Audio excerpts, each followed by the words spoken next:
Next! Conspiracy theories that turned out to be true. Missing Japanese citizens.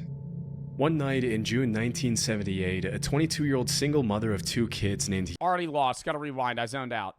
Missing Japanese citizens. Okay. One night in June 1978, a 22-year-old single mother of 2 kids named Yaiko Taguchi was working her usual shift in Tokyo, Japan's cabaret Hollywood.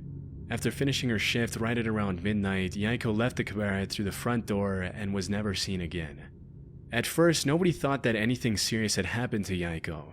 In fact, several years later, her manager was questioned, and he claims that everyone thought she had quit when she failed to show up. At around that time, there had been rumors going around that several North Korean spies were working undercover in Japan looking to abduct innocent citizens and hold them as— Oh my god, didn't we hear about this? Where North Korean spies would kidnap random fucking women in Japan and China and bring them back to be in like movies and shit.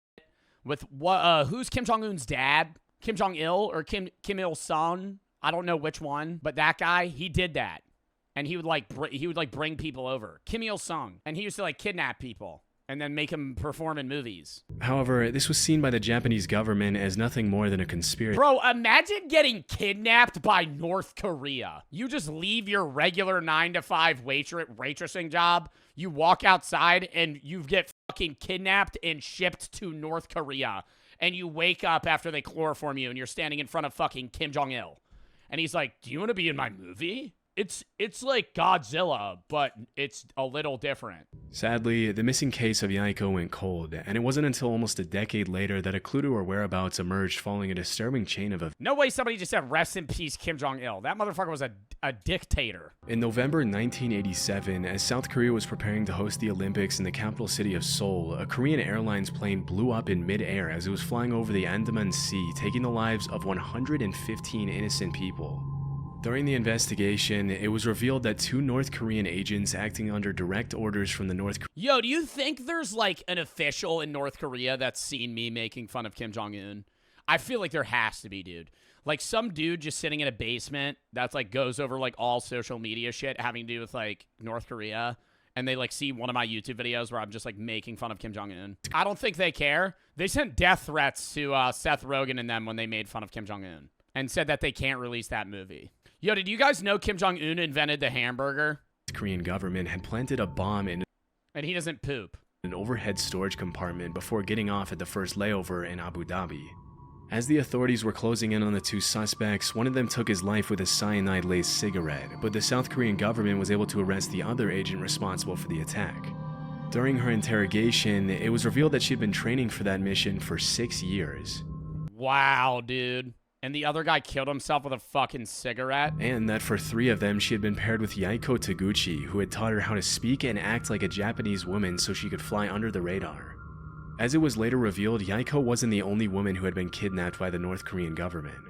As of today, 17 Japanese citizens have been officially confirmed by the Japanese government as having been abducted by North Korea from 1977 to 1983.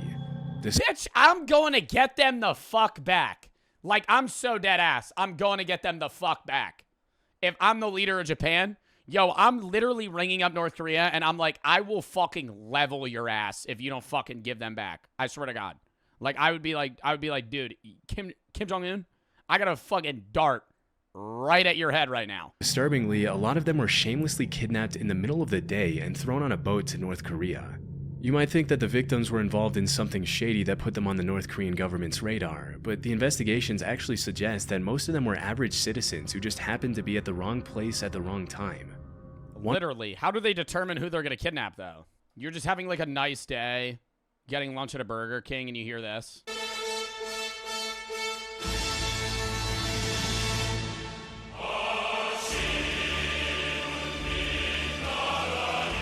You're like, oh, fuck. One woman was captured while she was walking to a knitting class, and 2 others were kidnapped on a vacation to Europe.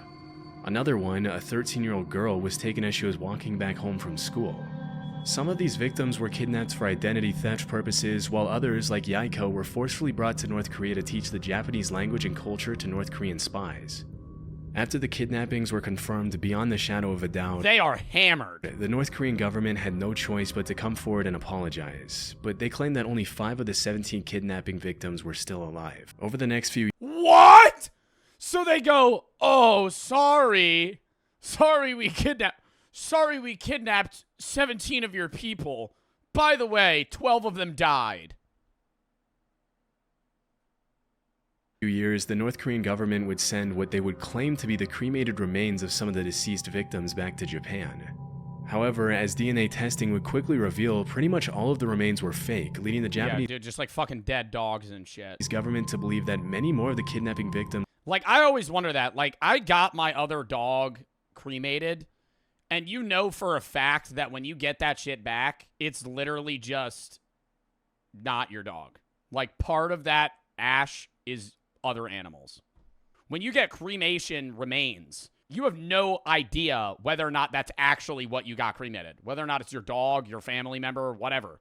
They're just giving you ashes. Like, how the fuck do you determine whether or not that's them? Were still alive. To this day, the North Korean government has stuck to its story, claiming that there were only 13 kidnapping victims and that the ones who were still alive were sent back safely to Japan. Shockingly, while the Japanese government has officially confirmed 17 kidnappings, the list of potential victims suggests that the true number could be as high as 800. Sadly, given the current political situation, it's unlikely we'll ever see the full extent of these abductions, or see the North Korean government held truly accountable for its horrific crimes. Heart attack gun.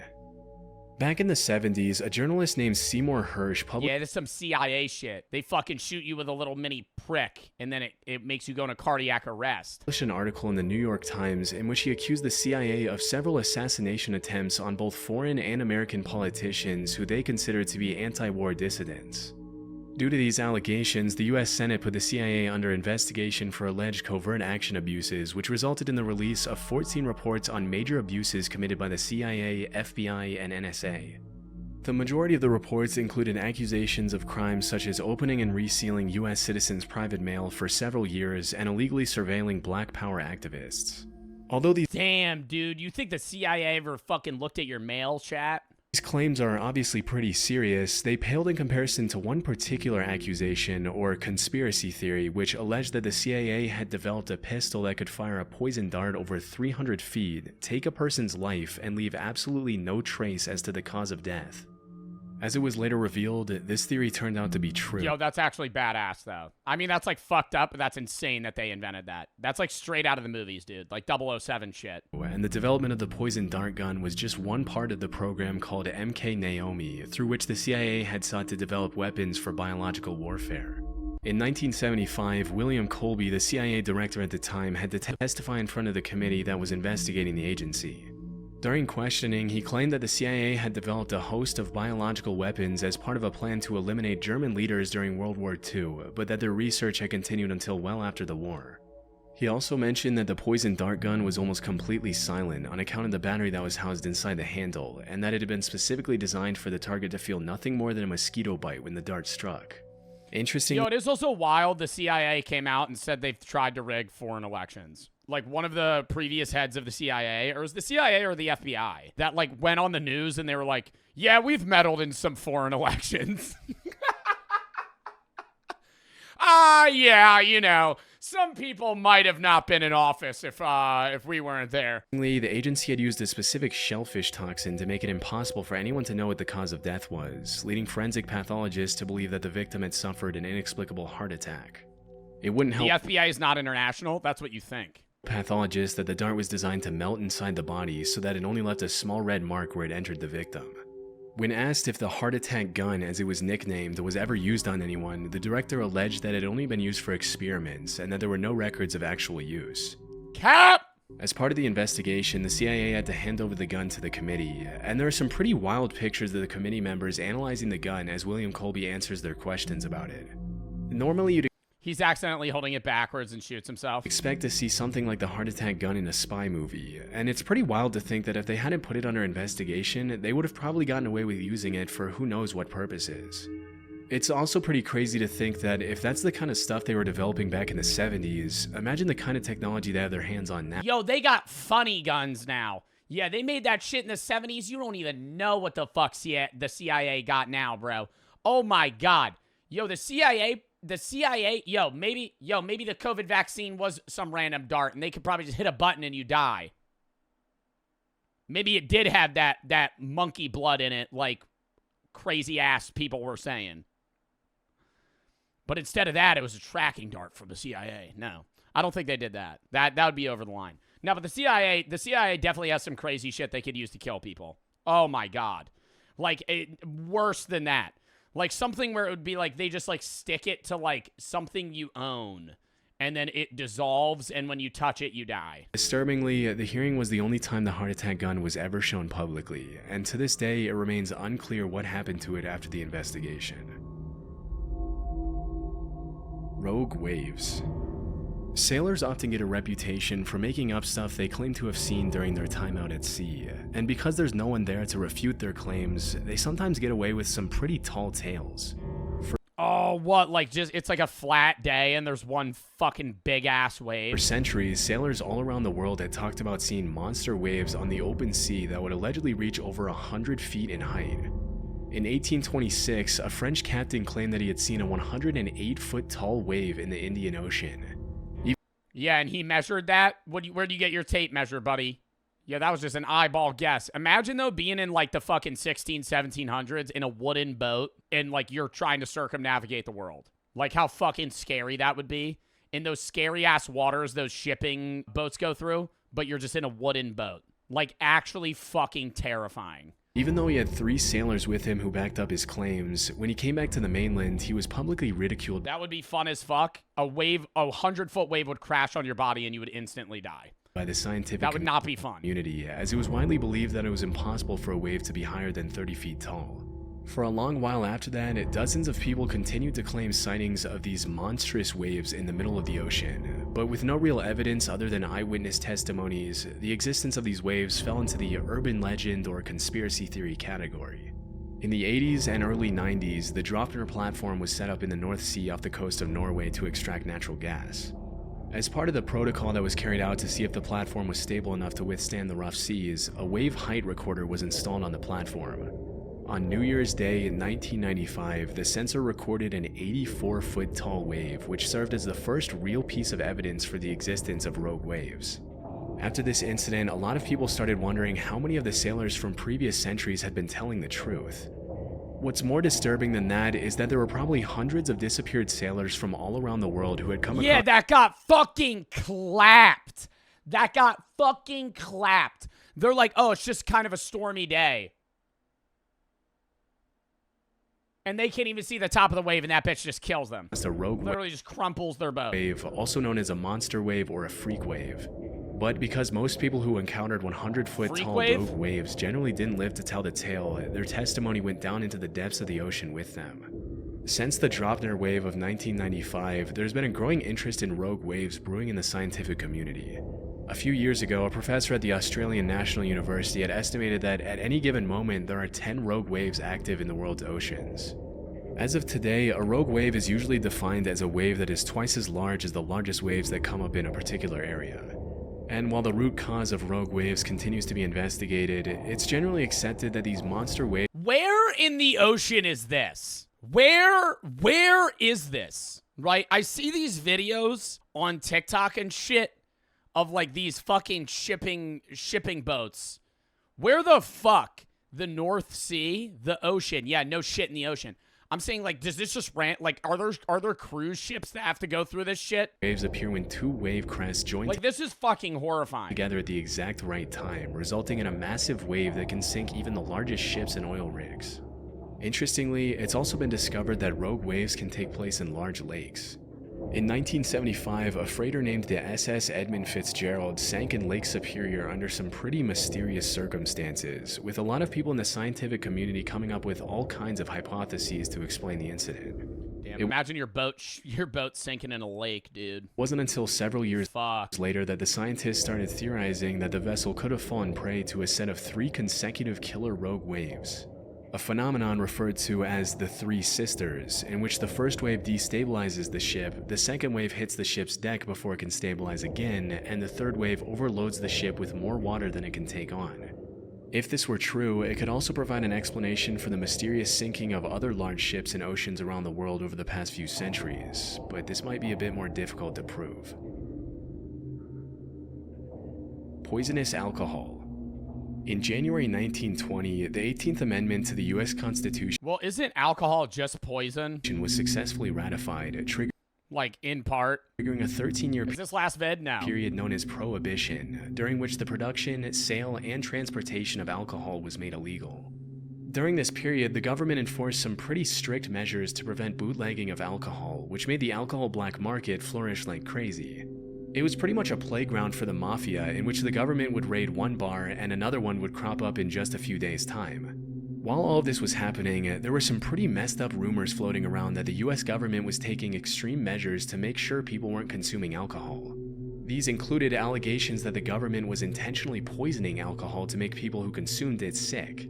For a while, this remained What? So they would stop drinking? something of a conspiracy theory, but things took a turn pretty quickly on New Year's Day 1927 when 41 people died from alcohol poisoning at New York's Bellevue Hospital.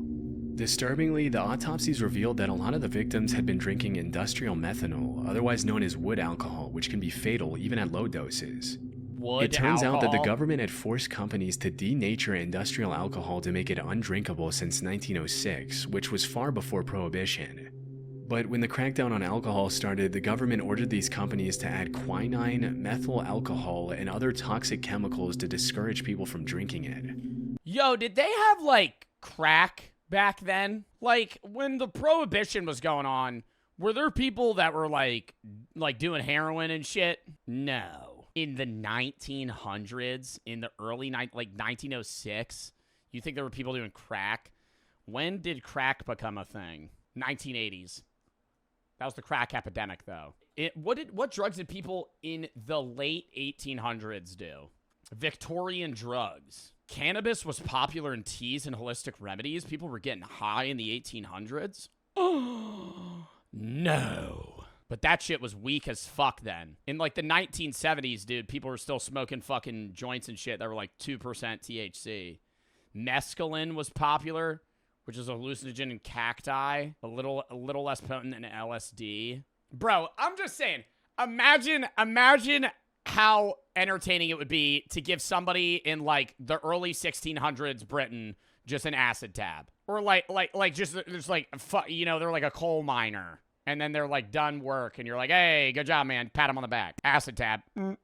That's technically drugging somebody, so that would be very bad. Give a kid in the 1400s a talkie, dude, they would probably die. You give like an 8-year-old in like the 1750s just a bag of hot Cheetos. They'd probably eat one every year.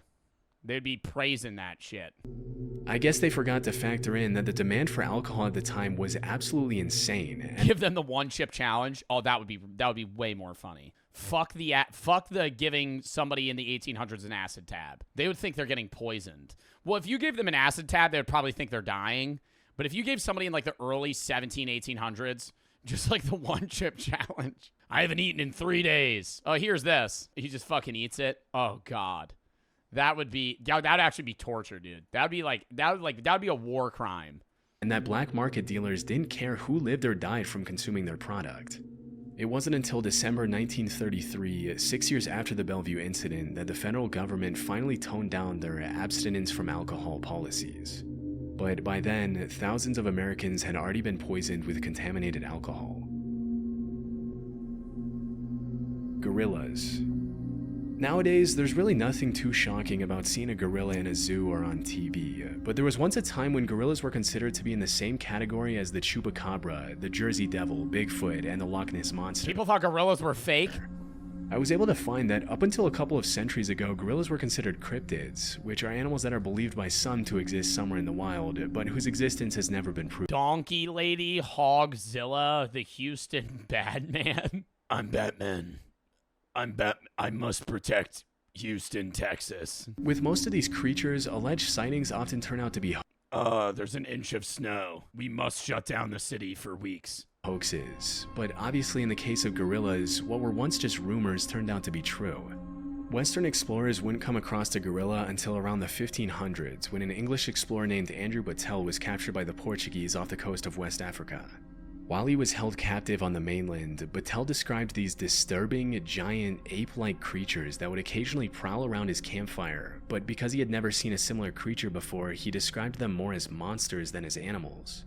Batel's description sent the rest of the world into what we can only call a gorilla frenzy, with all kinds of rumors being spread about these allegedly bloodthirsty, dangerous creatures living in exotic parts of the world. Don't they just Over the eat next plants couple hundred years, the and buzz bugs? around gorillas grew as explorers in Africa sent back illustrations of gorillas to Europe, which were often given to royalty and emperors as rare gifts. If you were to ask any European back then what a gorilla was, they would have described it in a similar way to how we describe Bigfoot or the chupacabra nowadays. They were thought of more as mythical monsters than regular animals. It wasn't until over 200 years or so later that an American naturalist named Thomas S. Savage found a gorilla skull in 1847 during an expedition to Africa, which was the first piece of real proof for the existence of these animals. Naturally, this triggered a bunch of new expeditions to the area. Yo, I always think it's wild that Christopher Columbus, horrible dude, but that motherfucker actually thought he was in India. Am I right? Didn't he actually think he was in India? Columbus believed he found a new route to India. Yeah, he hit land and he went, oh my God, we're in India. That's why he called the natives Indians? Yeah, but I'm saying, dude, it's still just crazy that he didn't realize, like, oh, this is not India. In 1859, French explorer Paul Duchaillu confirmed the existence of gorillas and even brought some back dead. Just as Andrew Battelle before him, Paul Duchaillu also described gorillas as these savage, bloodthirsty creatures which stuck in the public mind for a long time. Around 15 years later, some German explorers brought back a baby gorilla from Africa to Liverpool, even putting up some towels on the ship so he could swing around and entertain himself on the long. Yo, I don't want to say it kind of annoys me that humans have discovered everything, but I low-key wish I would be able to explore land that other humans haven't gone to, kind of like when I'm in a Minecraft world and I'm rendering new land and you're kind of like discovering new shit. Like, that would be fun as fuck, and we can't experience that. Like, I would love to be able to, like, walking around the woods and shit where, like, nobody's ever been, and I'm like, oh my God, dude, I just fucking, look at this fucking massive gold nugget. And I just hold it up. We're gonna be rich, right? And then I walk back, and then I cash it in. As you can probably imagine, as soon as the ship arrived Oh my God, dude, look at this cave. back in Liverpool, people started Explore the ocean. Boring. Boring. Boring. 99% of the ocean is just fucking water. flocking around the hotel where the gorilla was allegedly being kept to catch a glimpse of the once mythical creature. To the public's dismay, Pongo the gorilla wasn't the massive, violent monster they had thought, but rather a cute little 2-year-old gorilla who loved to play with dogs. A few years later in 1902, a German explorer named Robert von Beringe killed 2 mountain gorillas, which were huge in comparison to the baby gorilla that the previous German explorers had brought back. And that was really the first time the public was able to understand what a full-sized adult gorilla looked like. It's pretty crazy to think that at some point these animals that we now see as normal were once seen as legendary monsters. Interestingly, if you really look at the research, there are a ton of other animals that we now take for granted that were once brushed off as hoaxes, including kangaroos, platypuses, giant squids, and Komodo dragons. Nah, platypus really does look fake, though. Nah, platypus really does look like a beaver that's in a disguise, dude.